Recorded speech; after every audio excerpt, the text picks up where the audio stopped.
Good morning or good afternoon, everyone, depending on from where you are joining us today for this session. So welcome to this FR InFocus webinar support for September 2024 exams. And my name is Richa. I work as Education Support Manager at ACCA. So as the title of the webinar suggests, Examiner's Report Unlocked. So our session today is designed to support you with the insights from the latest Examiner's Report of Financial Reporting. Expert tutor Aleena Kareem has joined us today to help you with the upcoming exams preparation. And during the session, she will take you through the technical examples from the previous exams, sharing practical advices for tackling September exams, and we'll also talk about these strategies which you should adopt to avoid common pitfalls and improve your exam performance. Towards the end, we will be having live Q&A as well, so don't forget to put your questions in Q&A box during the session.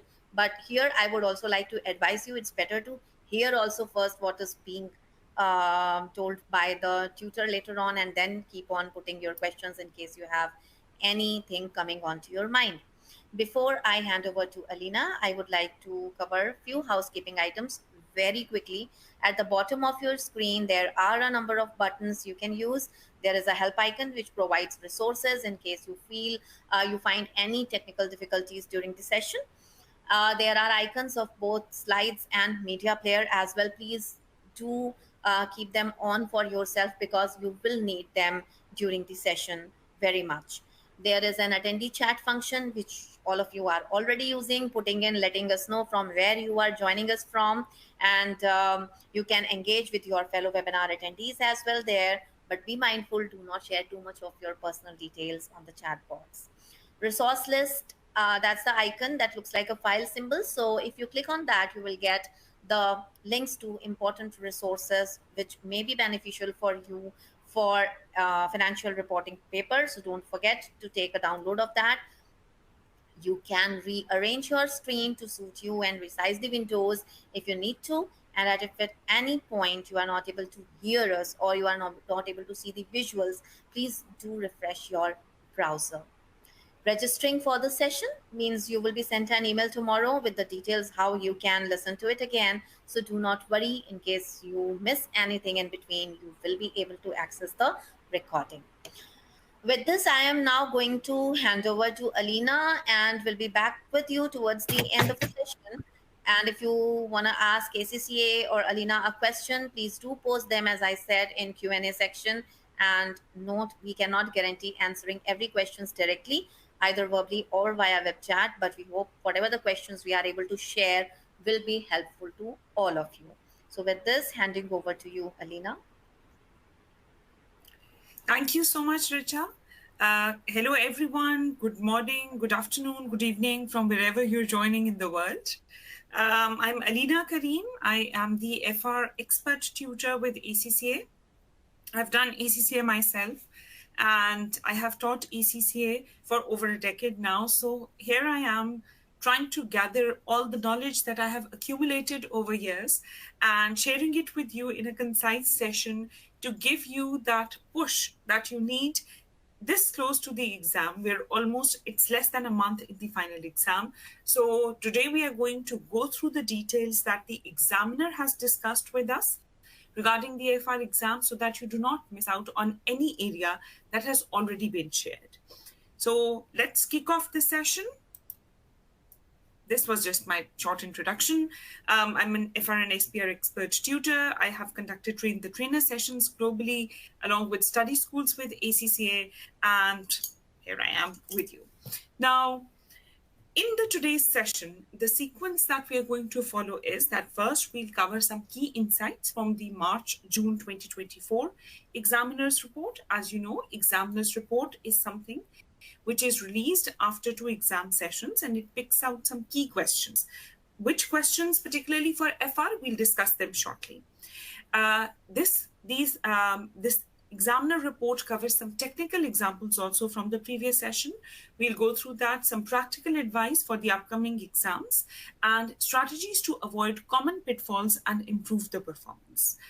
In the end, we'll have the Q&A open for you. By that time, we would have covered a lot of exam techniques, but still, if you have any questions pending or anything that you want to ask related to the content, structure, exam, preparation, anything, you can ask that, and I'll try to respond to as many queries as possible. So, here we are with the key insights related to the March-June 2024 examiner's report. Starting off with, this is what an examiner's report looks like. I hope many of you have seen this examiner's report before. If not, now is the time. Because throughout, when you access your practice platform, you are able to see the questions which were there in the past exam papers, but this is one more resource through which you can gather the actual questions which are there in the exam. And before I move on to the details of the examiner report, something that I want to emphasize on is that remember, the examiner wants you to pass, okay? Keep that in mind. Keep that positivity in mind that the examiner wants you to pass. And for that purpose, the examiner has provided all possible resources needed for your preparation. You may have heard from some students in the past maybe that, oh, a question came in the exam which was a complete surprise. Please remember and have that confidence. Nothing in your FR exam is going to be a surprise. Why? Because the content which is going to be tested has been told by examiner in advance. The way it is going to be tested has been told by the examiner in advance. The way it is going to be marked has been told by examiner in advance. So when you have this complete information about content, structure, and marking, nothing is a surprise. Now, if you miss out in the preparation of any area and you are unable to handle it, then it may be a surprise. But have the confidence that nothing is going to be an absolute new thing in your exam. A lot of concepts are repeated from the past also. Some of the statements or some of the questions may be something that is going to be tested for the first time. There is one key area that has been recently introduced in the exam. I'll discuss it towards the end of the session also. So definitely if a question comes on it for the first time, that is going to be actually the first time it's tested. However, the examiner has told us exactly in advance what the content is going to be and how it is going to be tested. So now it's on us to properly prepare as per the instructions by the examiner, so that when you're sitting in the exam, neither the content, nor the structure, nor even the exam functionality should not be a surprise for you. Unfortunately, at times when the students go in the exam, that's the first time they are actually attempting a full-fledged exam. And then there might be some surprises, but then you can't really blame the examining team for that. So today we are going to try to cover all the possible things that the examiner has told us so that you can structure your preparation accordingly and structure your revision also accordingly. And a very major resource in this regard is the examiner report that you can see right in front of you. So this is how multiple examiner reports are available. They follow the same structure that is there. I'll show this to you later on also, but this is what the title page looks like. Now, starting off with, what are the key insights and how does an examiner report look like? We have the section A questions. There are 4 specific questions that are mentioned from your actual exam. Now, when you go to the practice platform, you're able to see only the section C of the exam. The past exam papers, they give you the constructed response questions, which are the long form questions. They are available in the practice platform. So at times the students say that, oh, we don't know what kind of objective test questions or OT case questions, so the section A and section B of the exam are going to look like. Your examiner reports are the best source for it. Why? Because they will give you from the section A 4 actual questions that were tested in the past 6 months, And then the section B is going to provide you one actual exam OT case question along with its all the requirements of the answers. And these are the questions which the examiner actually says were not very well attempted by the students. And see, if we think about an examiner or a marker's mindset, it may be possible that something which was not very well attempted, it may come up again in the exam. Not the same question exactly, but the same concept can be tested. So now we have this resource available. It may seem just 4 questions over here, but when you accumulate this over time, so even if you have 10 examiner reports, you have 40 objective test questions right in front of you from the actual exam. And some students at times claim that in the exam, so I'm going with their word, they say that they get the similar kind of questions again. So you should be very properly prepared, because this is an area that has been highlighted by the examiner himself. Now, over here, this is what the structure is going to look like. We'll go through the techniques also, and the actual exam questions, we'll take a look at them. So the section C is going to have 2 constructed response questions. This detail is available on the questions which are there in the practice platform also. Now, I will start with 4 key concepts, and please listen to these concepts carefully. I'm going to quickly touch upon them, and I'm going to tell you the question in advance. After this, I'm going to run this poll and ask you, how well do you understand these 4 concepts? But let's first see what those concepts are. Now, the first concept is for lease payments in advance. Please note the point. For lease payments in advance, the lease payment must be deducted from opening liability prior to calculating finance costs.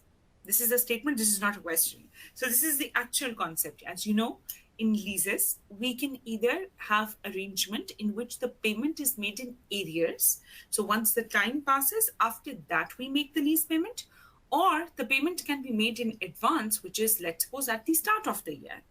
Now, the IFRS 16 says that for any lease payment in advance, we first deduct the installment and then charge the finance cost on it. When it is in arrears, we first charge the finance cost and then deduct the amount. The second concept over here that I would like to repeat for you is that in case of IFRS 15, for revenue to be recognized, both the risks and rewards of the goods must have transferred substantially to the customer. Now, IFRS 15 is completely based on the word control. And they say that revenue is recognized when the control is passed from the seller to the customer. And how do we identify that the control has been passed? When the risks and the rewards have been transferred. So in a given situation, if we have to identify when exactly do we recognize the revenue, we identify first when exactly are the risks and rewards going to be transferred. Are they transferring on, let's suppose, 1st January, 1st June, 1st September, and then you will say that the revenue is going to be recognized accordingly. Then a third concept, and a very common concept, is share for share exchange in case of consolidation. As you know, when we talk about considerations, share for share exchange is something which comes up, I would say, if I pick up the consolidation questions that have been disclosed by the examiner in advance over the years, I think share for share exchange is one of the most common accounting treatments tested in consolidation questions. And a very important or key concept is that when you are doing a share for share exchange, so if 80% of shares in the subsidiary are being acquired, the calculation for number of shares issued, like 2 for 5, 3 for 4, all of that is going to be done only for the 80% shares, not for the 100% shares of subsidiary, which seems like a very common sense understanding, because we are purchasing only 80%, so we'll pay only for 80% also. And the last point over here is that in accordance with IS 2, inventories shall be measured at the lower of cost or NRV. Now, this is again a concept which you have studied from the very first exam of ACCA, be it financial accounting exam. If you're coming from the AFD route, you must have studied it in FA1, FA2 also. If you're coming through the exemption route, you must have studied this in your previous program as well. So these are the 4 concepts. And now I would like to run a quick poll that do you understand these concepts well? Do you struggle with them, or you have absolutely no idea what they are going to look like? So this is the poll. How well do you understand these 4 concepts related to accounting of leases, revenue, consolidation, and inventories? So please quickly take a minute and submit your answer.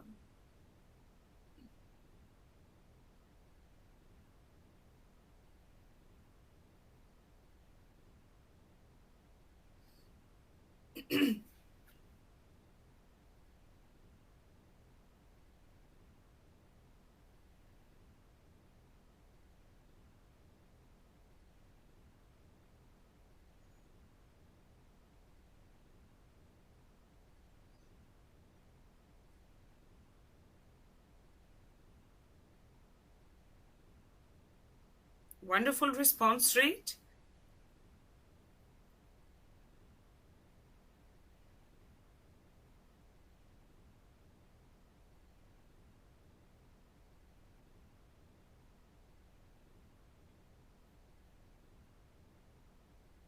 Great. Majority has answered. So let's see what the poll is actually going to look like. So it says that majority says that I partially understand these concepts. So maybe you understand 2 of them or 3 of them and you're struggling with one. We have only 1.5% of votes about I have no idea about these concepts. And 37% say I fully understand these concepts. Now, this is sort of like your litmus test at this point where you are 1 month before the exam approximately. Now, these are key concepts that have been tested in the exam, and not just key concepts. The examiner has said that in most of these cases, more than half of the students were not able to answer the questions related to these questions properly, these concepts. Now, what went wrong? And that is where the examiner report comes in. So if you have an understanding of it, how come majority of the students were unable to answer the questions, sort of like these were the worst attempted questions across 6 months? And these are coming from the concepts that majority is saying over here that either they completely understand or at least they partially understand this concept. So this is where the examiner report comes in and its importance comes in, that these are the areas which were not attempted well. So the examiner tells you how they were tested and guides you how you can handle these concepts well. Now, this is on you. Today in this session, we are not covering the technical knowledge part. We'll go through some questions, but I won't be teaching the standards. But this is where your first learning from today's session comes in, that these are the kind of concepts which are being tested in the exam. So you need to prepare for them by covering the technical knowledge as well as the practice questions. So now over here, coming to the key insights which were there in the examiner reports. So these are the questions these are just for OTs. I've taken it as an example. The complete report you can go through yourself also, that the examiner report exactly tells you what were the areas that the students struggled with. They talk about the actual exam questions. So these are the 4 concepts which were tested. How they were tested, it's mentioned in the examiner's report.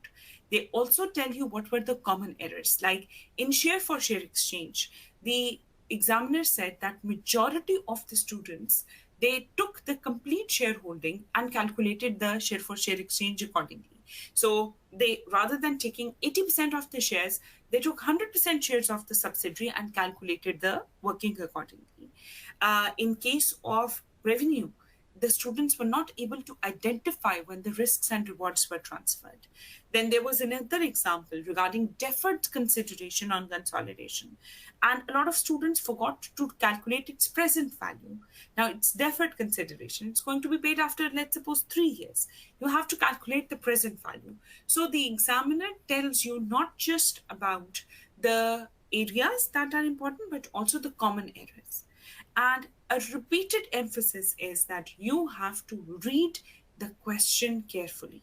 The students tend to answer what they have in mind or what they quickly read through.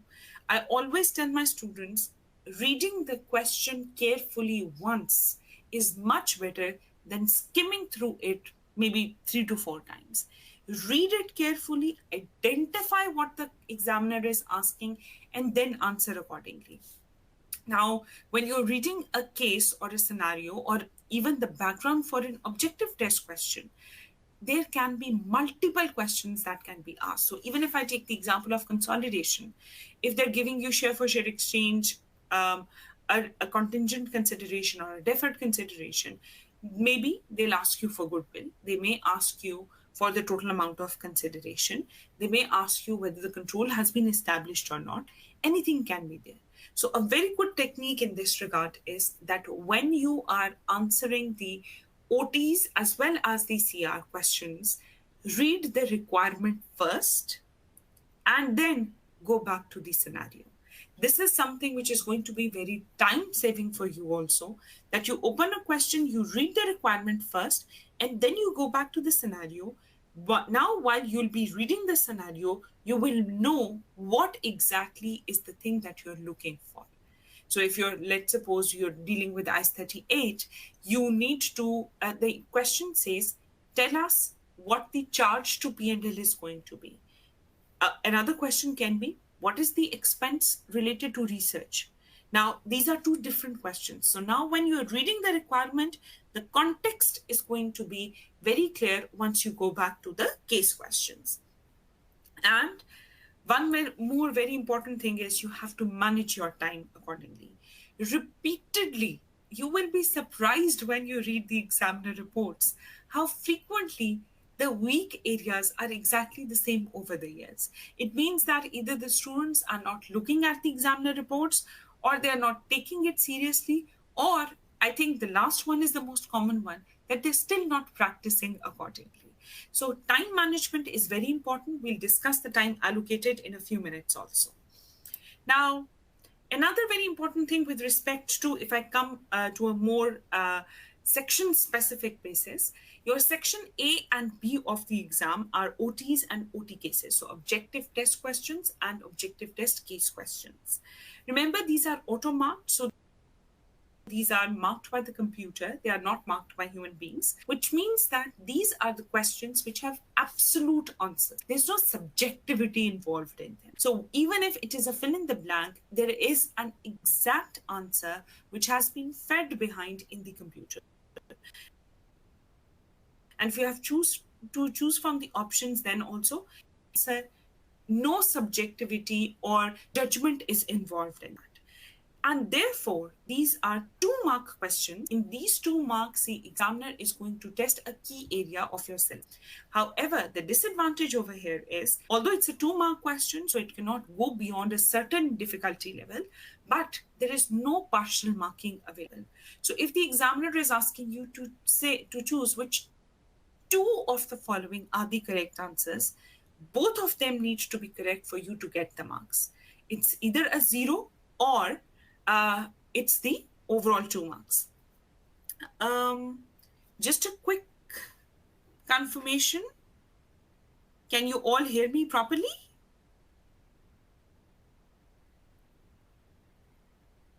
Yes, we can hear you, Aleena. Okay, done. There was a message from Isabel. Okay, done. So coming back to it, so there's no partial marking available. You have to choose both options correctly, and the examiner even mentioned in the examiner's report also what were the areas in which the students picked one option correct and the other was wrong.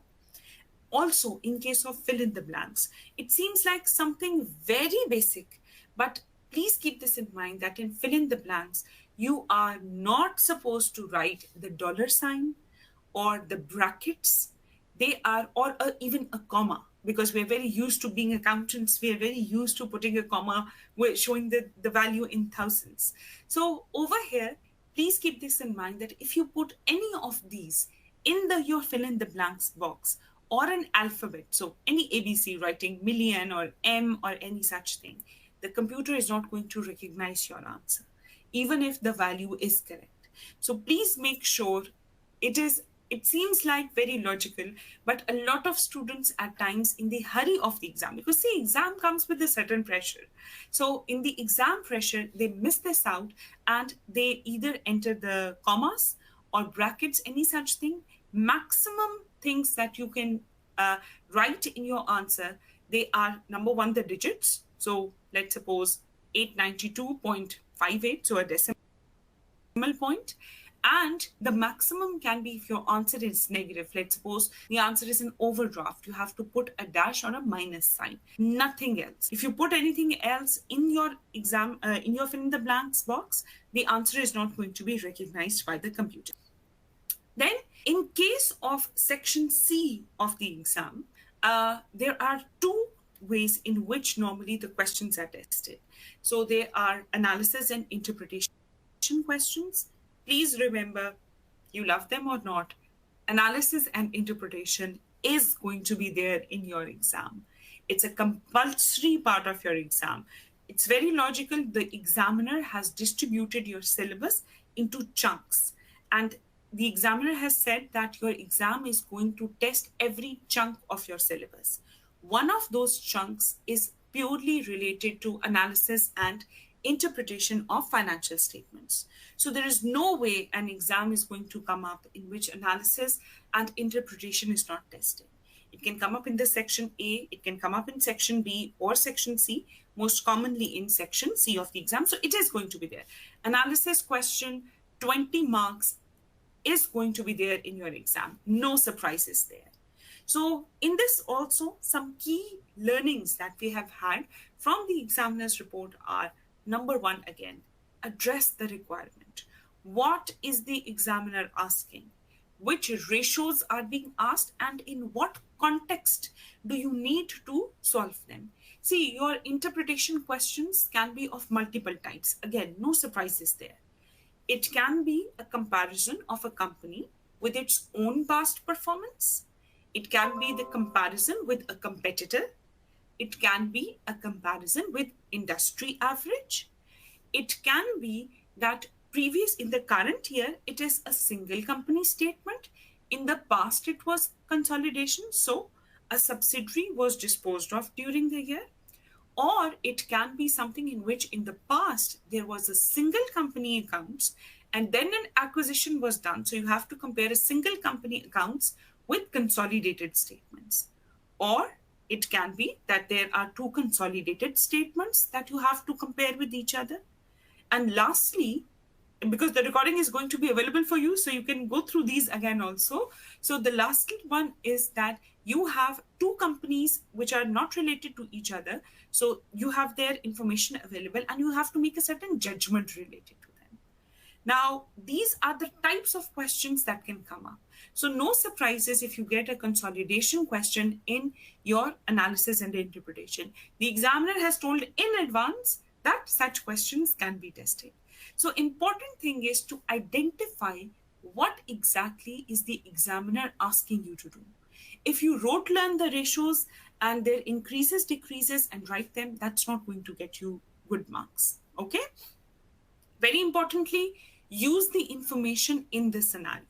Now, I'll show this to you when I show you the examiner report also, that you have to pick out the information from the scenario and identify. So at times we have had questions where a division has been sold during the year.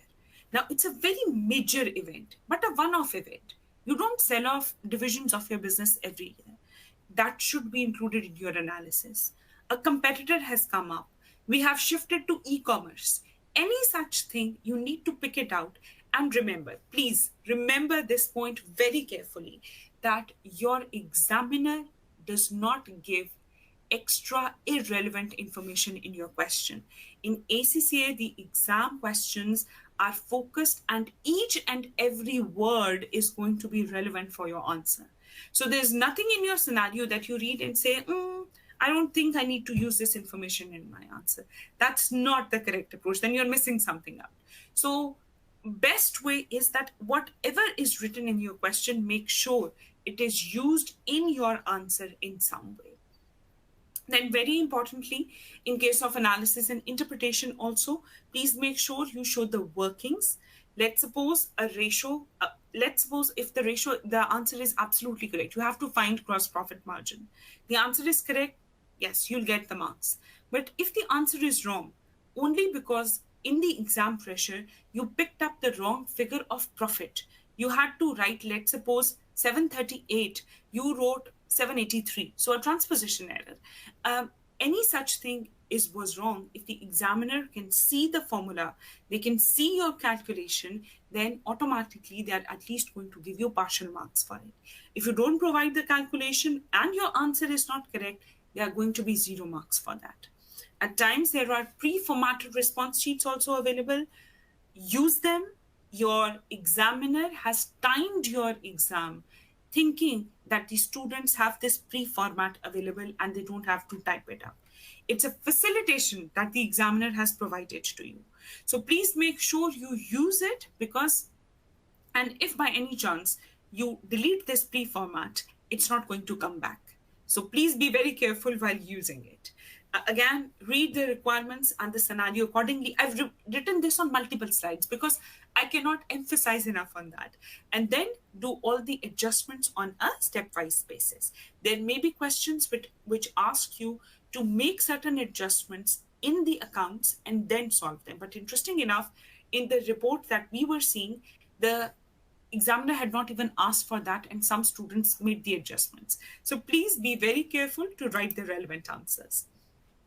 Then provide the analysis. Many students just write the ratios and do not provide the analysis.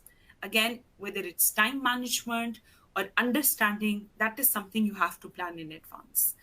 No marks for copying anything directly from the scenario or giving generic comments. This has increased, this has decreased. That's not going to get you any marks. You get 1 mark for every valid, well-developed point. That may be just 1 line. But write a relevant answer in which you tell that if a ratio has changed, what are the possible reasons from the scenario for it. And very importantly, this part that try to distribute your analysis at least in 2 parts, one focusing on performance, the other focusing on position. That is going to get you more marks. And final heading of conclusion and recommendation. There is 1 separate mark for conclusion and recommendation. If you're not writing this, you're losing out on that mark. Again, manage your time properly. Then in case of the other CR which comes up, there are final accounts and consolidation questions. These are the styles which can come up. I'm not going to read them in the interest of time, but these are the common statements that come up. And in this case also, important slide is this one. How do you structure your answer? How do you decide you are going to approach the question? So these are a few steps that I have made for you. Number 1, make the format of financial statements. You can copy from your exam scenario. So quickly make the format accordingly. You can type it up or you can copy the relevant stuff.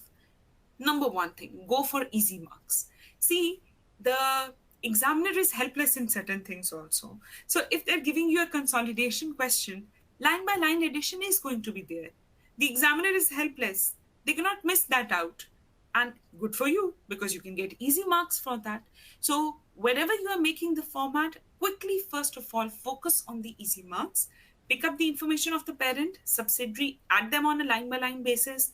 Acquisition was done during the year, you're making a P&L, apportion it, and you get your easy marks. In case of the final accounts also, there are some figures that you make simply just pick up from the trial balance or the non-adjusted or the draft statement and put it in the answer. And that's straightforward marks for you. So that is something, go for easy marks first, pick up the figures from the questions, then step by step do the adjustments. While doing the adjustments, you're not supposed to write the double entries. but you need to know the double entries for correct accounting treatment.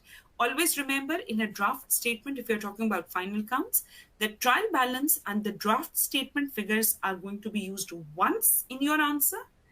And for the adjustments, remember, there's going to be a double entry. For the adjustments, they are going to hit in two different places in your answer. Okay, remember this point. Make sure when you are checking it off, the trial balance and the draft statement figures are used once, and the adjustment figures are used in two different places in your answer. The sequence of adjustments is totally on you. At times, the adjustments are linked, so a recommendation is that do them in a particular sequence. However, the independent adjustments, if you do something before the other, you solve the point 3 first because you're struggling with point A or B, that's completely okay. No difference in marking for that. And always, once again, show the workings, link the workings, make a reference of them. It can be done through the Excel formula, or you can type up the calculation.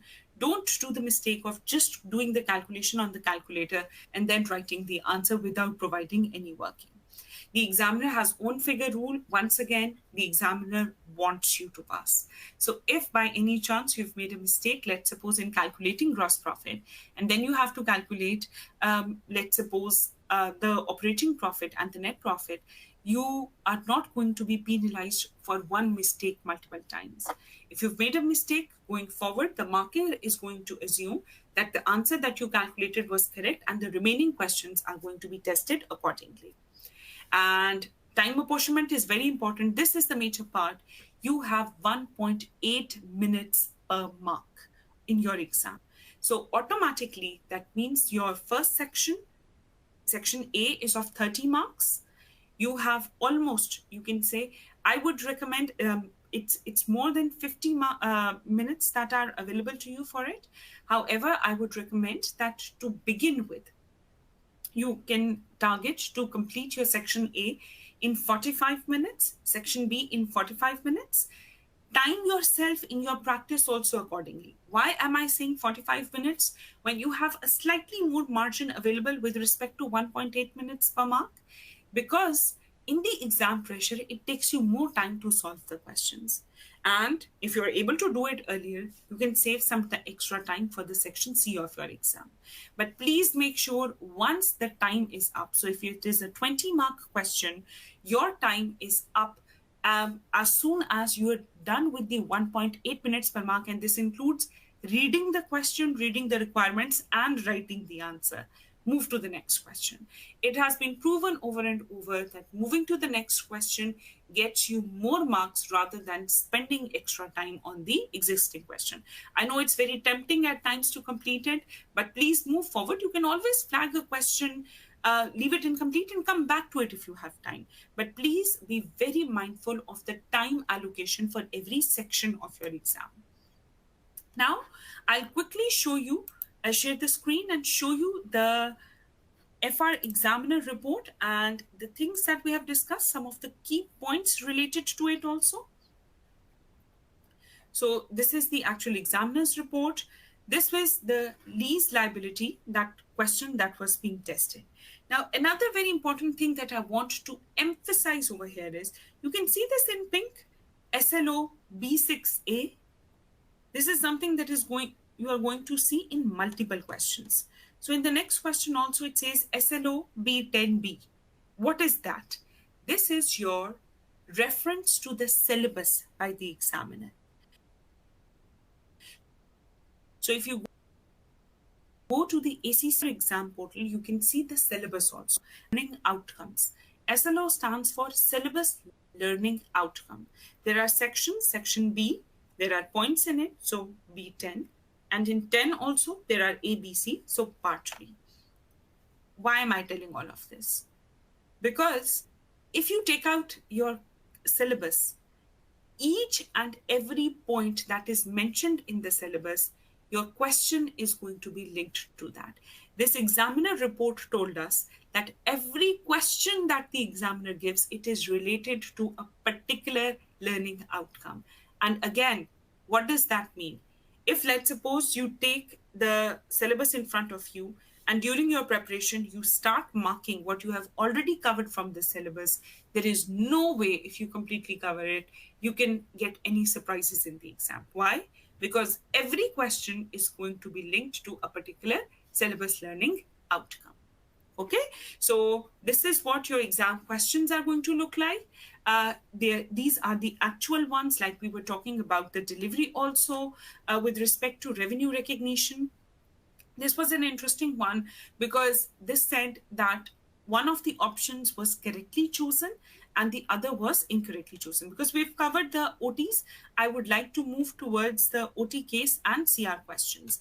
This was the one in which the share for share exchange was wrongly done. So you can see over here, the students multiplied with wrong figures.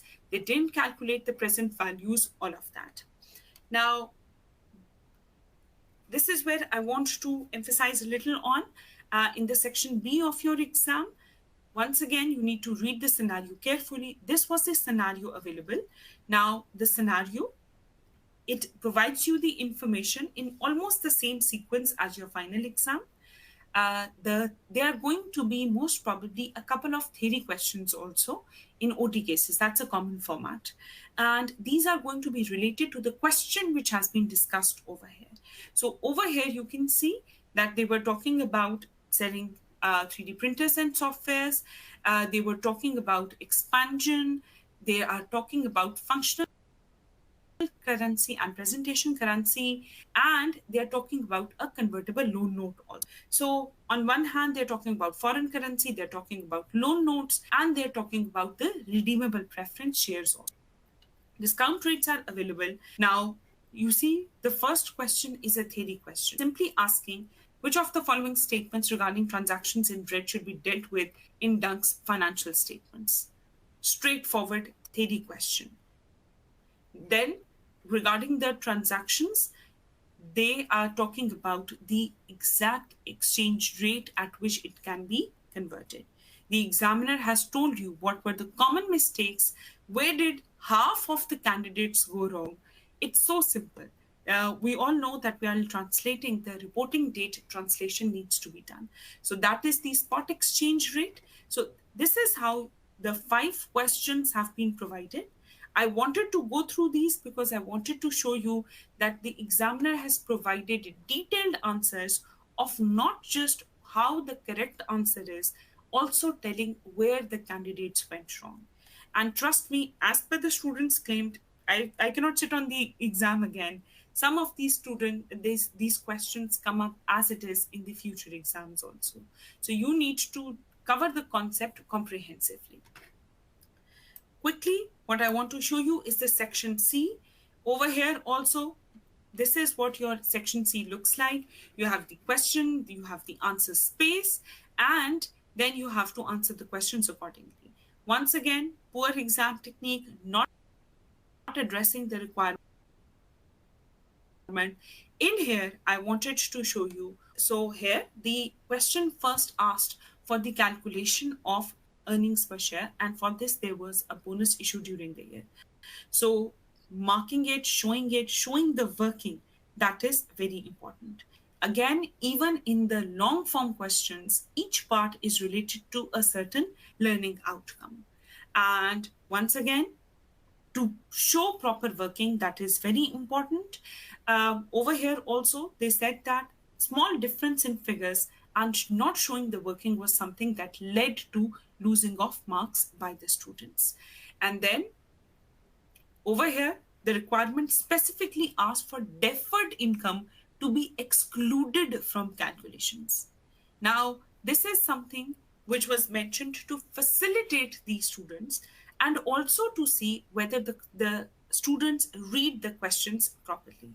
But some of the students missed that part, that resulted in losing of marks for them.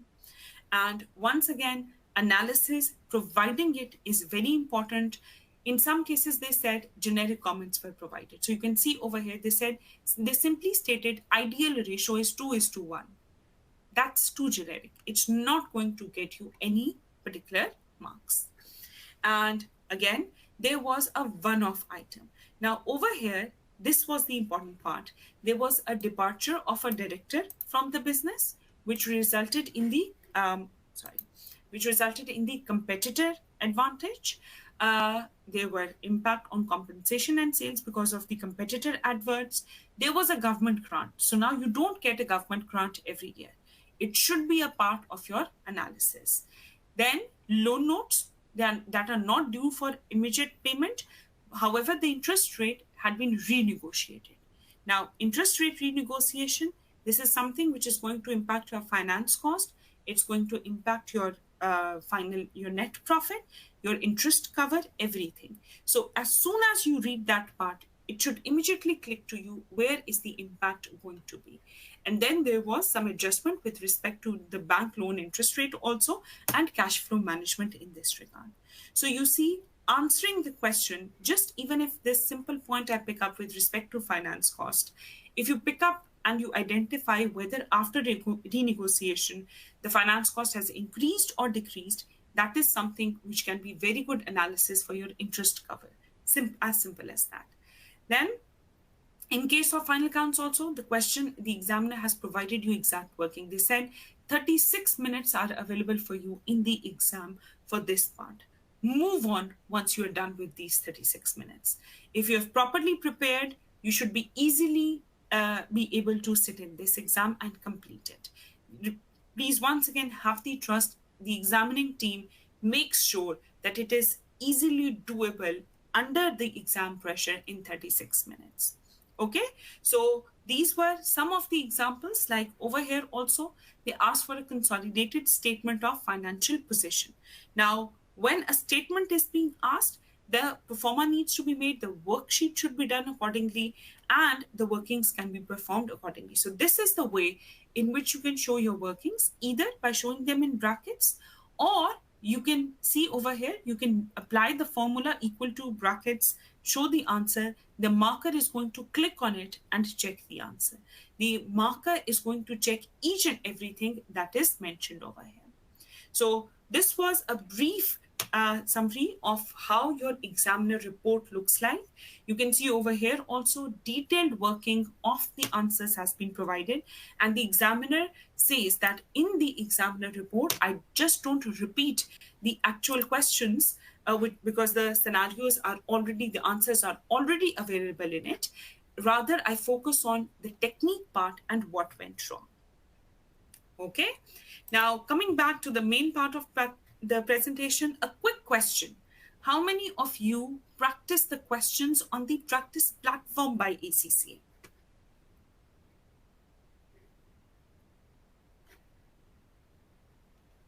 While you solve this, I'm going to quickly take a look at the questions also that you've asked.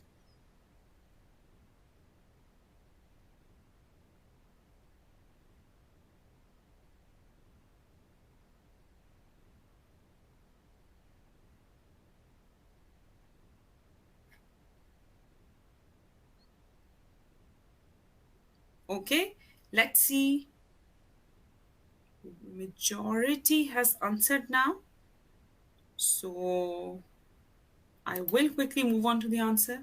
Okay, yes, no, and sometimes. The yes part, brilliant. The no part, you need to start doing it today, like right now.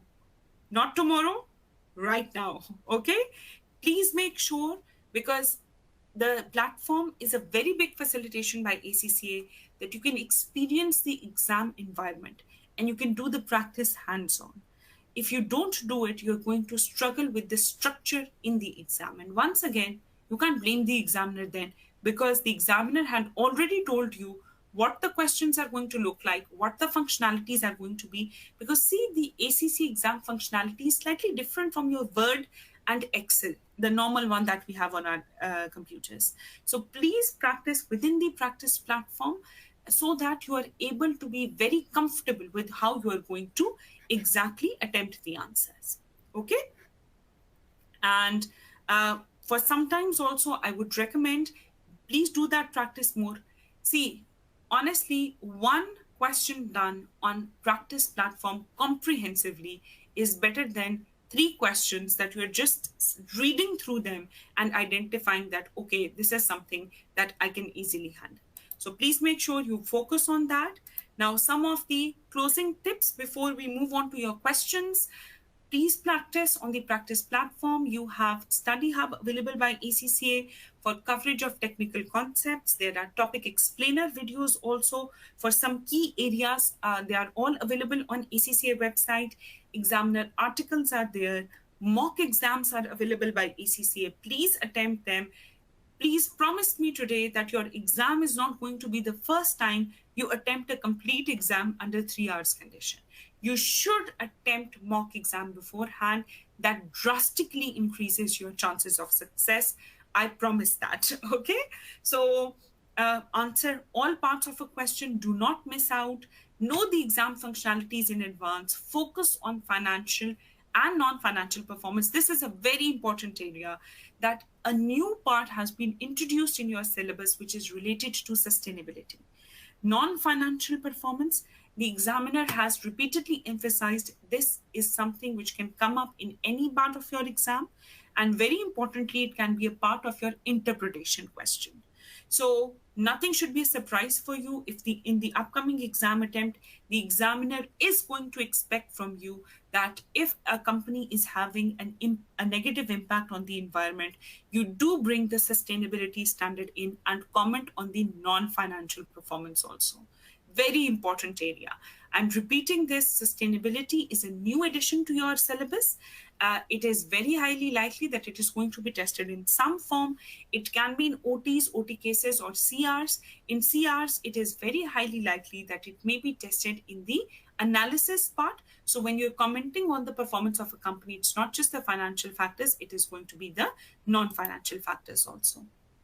Overall, we've discussed this. When you're talking about ratios, talk about the calculation, explain the ratios, talk about the variation, the change with logic, and very importantly, link the ratios. So sales are increasing by 20%, but gross profit is only increasing by, let's suppose, 5%. Where did things go wrong? So link the ratios also for a very good analysis over here. That's a very good technique. And focus on the non-financial information also. Now, common strategies. Please, in advance, understand the marking scheme that's already available with your answers. So what is going to get you a mark? That is very important. Cover the complete syllabus. I'm repeating this, cover the complete syllabus. You cannot pick and choose because anything can come up from any part of your syllabus. Then attempt the whole exam. You increase your probability of passing drastically. If you miss out a certain portion, then it's going to be a struggle. Use the ACCA resources that I've just discussed. Keep the 1.8 minute per mark time in your mind while practicing also, and focus on practice, practice, and practice. So over here, we have another quick poll for you. And then I'll quickly move on to answering the questions also. The pre-September 2024 mock and debrief release dates. Do you know when these are going to be released? Very important mock. Let's see. Even if you don't know, that's perfectly fine. There's no, nothing wrong in answering that. Don't know, that's fine. We'll tell you.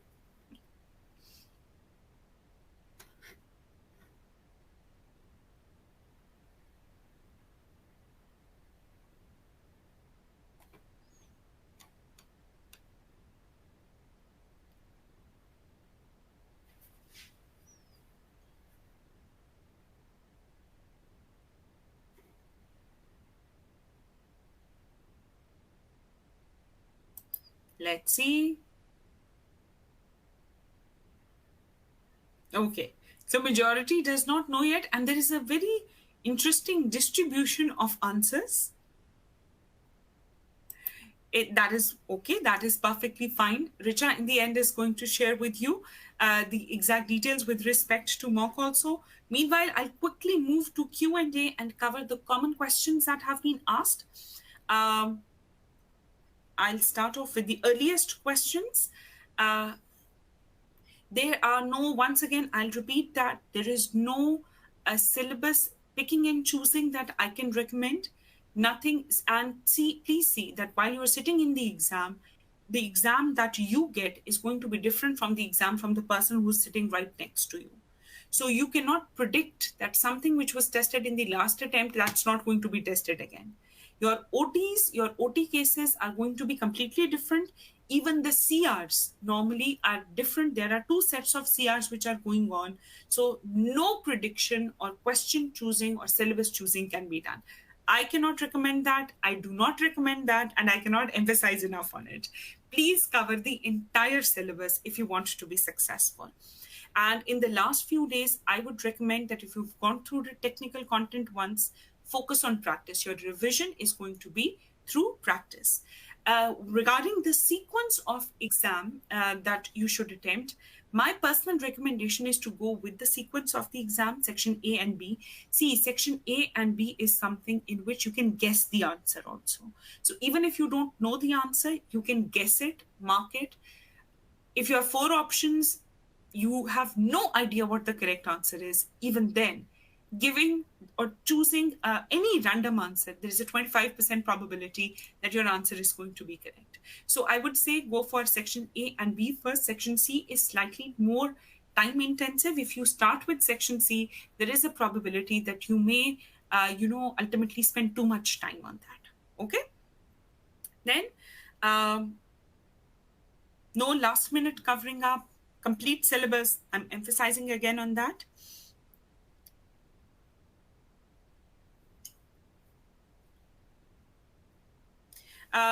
One of the questions regarding, I think I've already answered that also, that if you're talking about not showing the working, if your answer is correct, you'll get full marks.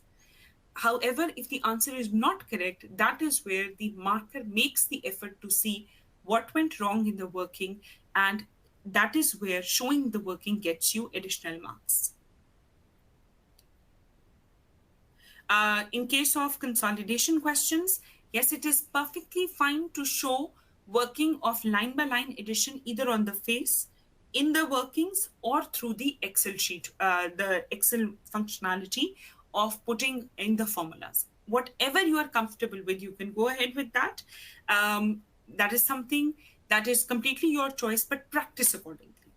And so that whatever technique you are using, you use the same thing in your practice and then in your final exam also. Oh, very good question regarding the rounding up. Remember, please, that in your OTs and OT cases, the examiner will always tell you what the rounding is going to be in dollar thousands, any particular, up to 2 decimal places. Let's suppose something really extraordinary happens and the examiner did not tell you. Then you need to round off your answer up to maximum 2 decimal places. Okay, but otherwise it would be mentioned in your question. I can't predict what section the questions are going to come up from, because anything can come up in any part of the syllabus. See, in the 2-mark questions, it's very easy for the examiner to check any part.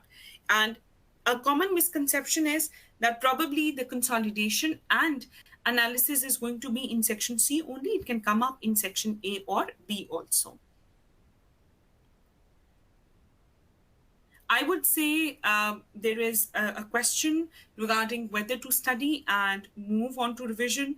Cover the concepts first and then start doing the practice, but start doing the practice accordingly. Own figure rule I've explained.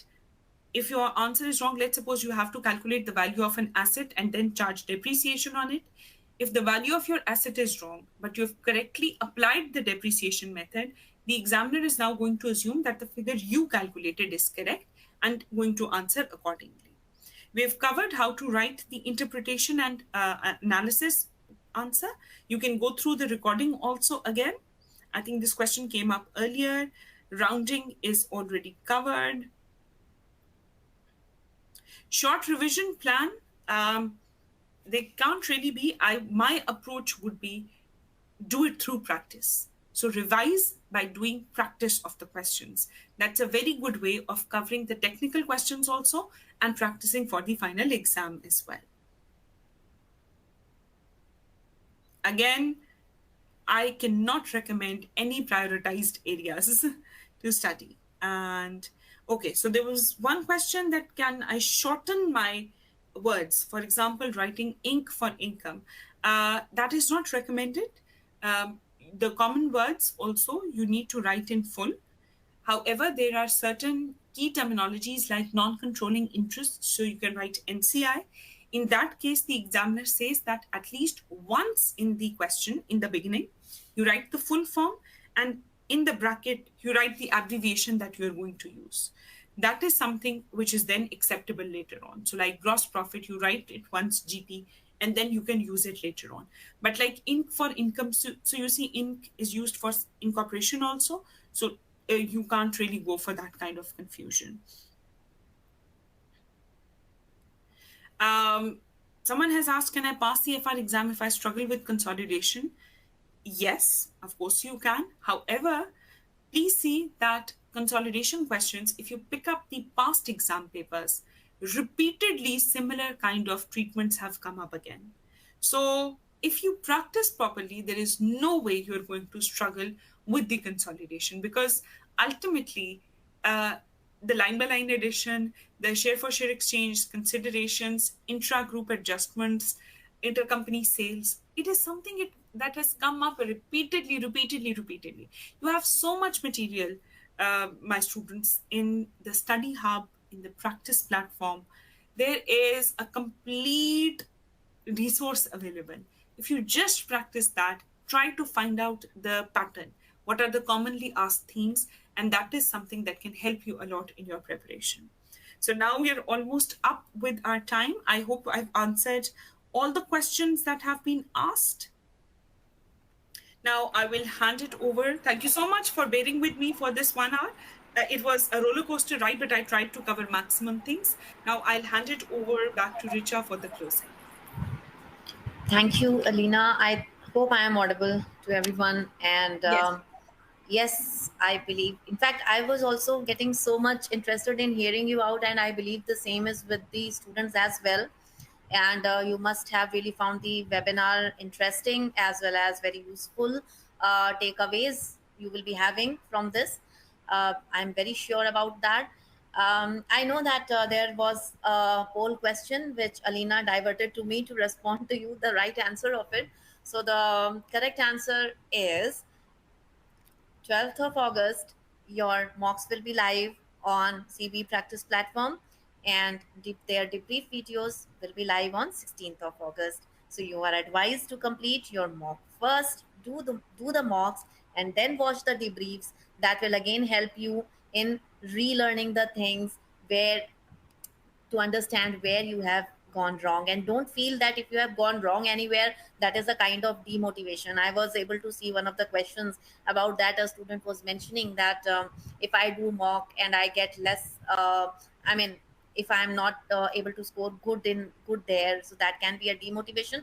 Don't take it as a demotivation, take it as a lesson for yourself. At least you got that opportunity to know that where still you are falling short, and still there is a time for you to revise those quick bits and do your best in your exams. So don't worry at all. Mock is just for the mock purpose, for practice purpose. So take that with high spirit, I would say. And one thing, I think I have taken a note of a question. Okay, revision plan you have already talked about. Yeah, there is one interesting thing which I would, if you can just comment in a one or two sentence, Aleena, that a student has mentioned, if you were me and got only 3 weeks to study for FR and can't remember whatever has been studied, what would be your game plan? So, do you want to say anything on this question? Yes, sure. My game plan would be to see a summary of a technical summary of the standard. There are multiple summaries available. So, whichever tutor you are studying from, you can take that. Even in the study hub, there are flashcards available which provide a summary of the syllabus, the content of the standard also. So, quickly go through that summary. That will bring back the previously lost knowledge, and then move on to practice, because when you do the practice of that area, that is something which will remind you very well as to how you can handle that particular question. Yeah, so that's really wonderful wonderfully explained, I would say, and that's really a very good idea to use the flashcards. Thank you so much, Aleena, first of all, for being here with us and taking out time for us and letting students know the important things out of the examiner's report for financial reporting paper. As I said, you all must have found today's live session very useful and very interesting. And I would like to remind you all that the important resources related to FR in the form of links are available in the resource section. Please take a download of them. And everyone who has registered for this session, they will get an email tomorrow with a note that how they can attend to it again. And just a quick tip from me, use the same registration link to watch the recording again later as well. So thank you all for joining in today, and thank you, Aleena. Thank you very much to the team at the back end who is continuously there to support us for delivering this session successfully today. Wish you all the very best for your exam preparation and your final exam uptake. Thank you. Bye bye, everyone. Thank you. Best of luck.